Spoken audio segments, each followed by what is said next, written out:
నిజమే కదా. ఏంటి నా ఆత్మీయ జీవితంలాగా అయిపోయింది, ఏమిటి నా భక్తిలాగా అయిపోయింది, ఏంటి నా విశ్వాసం ఇలాగా అయిపోయింది, ఏంటి నాలో ఈ నిర్జీవం ఏంటి, ఎలా ఉండాలనుకున్నాను ఎలాగైపోయాను, ఏం చేయాలనుకున్నాను ఏం చేస్తున్నాను, ఏంది ఇలాగైపోయింది. లోకస్తులతో రాజీ పడ్డానేంటి, లోకంతో రాజీ పడ్డానేంటి, రోషం వదిలేశానేంటి, దేవునికి సమయం ఇవ్వకుండా వ్యర్థమైన కాలక్షేపాల్లో పొద్దుపుచ్చుకునే దౌర్భాగ్య భ్రష్టస్థితికి వెళ్ళిపోయానేంటి, ఇలాగైపోయానేంటి.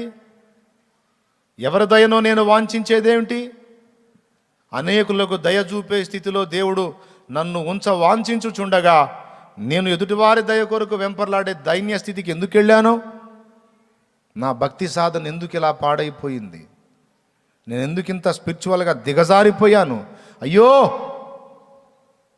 దేవా నన్ను క్షమించి, ఇదిగో నీ వైపు మళ్ళుకుంటున్నానని మనం మళ్ళుకొని కనీసం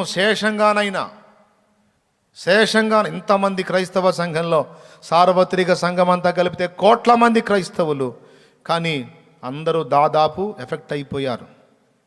అందరినీ కూడా ఆనాడు శ్రమల చేత బాధించిన లూసిఫరు ఈనాడు భోగాలతో బబ్బోబెట్టాడు. రకరకాల టైంపాస్ వస్తువులతో టెక్నాలజీతో బబ్బోబెట్టాడో.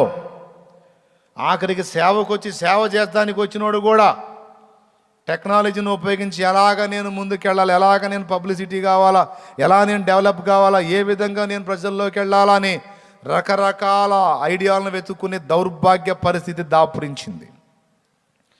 కేవలం మోకాళ్ళ మీద ఉండి నేనున్న గ్రామాన్ని, నేనున్న ప్రాంతాన్ని, నేనున్న పట్టణాన్ని, నేనున్న రాష్ట్రాన్ని, నేనున్న దేశాన్ని, నేనున్న జిల్లాని నేను కదిలించాలి అనే పట్టుదల కలిగిన భక్తిపరులు మారిపోయి ఉన్న అవకాశాలు ఎలా వినియోగించుకోవాలి, టెక్నాలజీని ఎలా వాడుకోవాలి, ఏ విధంగా క్లిక్ అవ్వాలని దిగజారుడు ఆలోచనలోకి వెళ్ళిపోయిన పరిస్థితి నేటి దైవ జనాంగం. అందరూ నేను అనటల్లా దాదాపు ఎక్కువ మంది అంతే అయిపోయినారు. కాబట్టి ఎవరికోళ్ళు ఆలోచన చేయాలి, ఎవరికోళ్ళు జాగ్రత్త పడాలి. దేవుని రాజ్యం ఒట్టి మాటలతో, టెక్నాలజీతో, ఐడియాలజీతో కాదు, దేవుని శక్తితోనే ఉన్నది.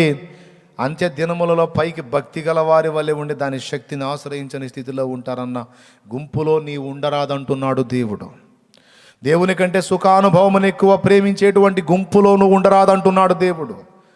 నీవు నా కొరకు ప్రత్యేకించుకుంటావా అని పిలుస్తున్నాడు ఈవేళ.